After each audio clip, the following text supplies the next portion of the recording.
Hi everyone, I'm here to talk to you about goal number 4 of the MDGs, which is reducing child mortality by 2/3 by 2015.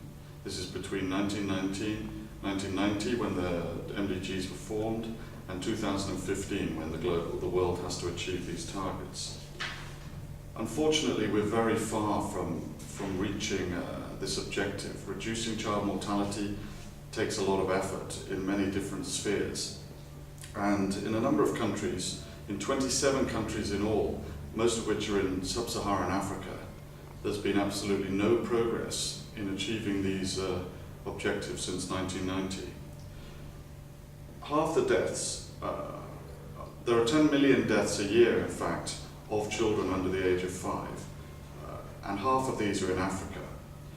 In fact, in Africa, if you're born there, you're 13 times more likely not to reach the age of 5. You're 13 times less likely to survive to the age of 5 than you are in other parts of the world.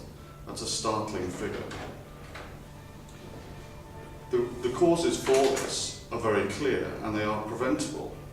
The number one is pneumonia, followed by diarrhea, malaria, measles, all of which are preventable with relatively cheap and easy cures.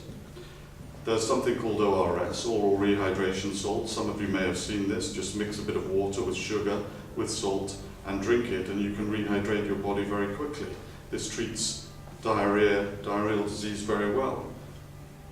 Insecticide-treated bed nets will prevent you from catching malaria. And vaccination is the key to measles elimination. And underneath all of this is nutrition. Eating enough food and having the ability to have a strong body will prevent the infections that can cause morbidity and mortality. On the positive side, there have been some very, very great achievements, particularly in terms of malaria and measles. In fact, the number of measles deaths has been reduced by 91% in Africa, and this is because of mass vaccination campaigns in every country. But the challenge is to keep this up. It's not a one-shot fixes everything. You have to keep going back every year to vaccinate the newborns and the ones you missed previously.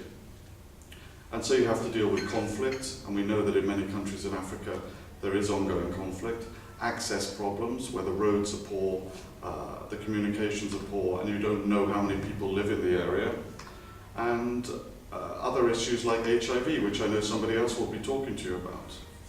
The other challenge in Africa is the population growth.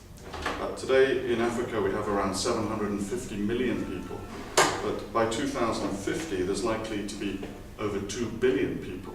So imagine that a massive increase in the number.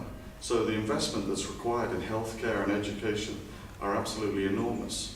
So this reduction in morbidity and mortality is feasible, but we have to be realistic now about the cost, and this will take a concerted effort of governments around the world to pay for it, because some of these countries are unable to do so. I look forward to hearing about your class, and best of luck with it.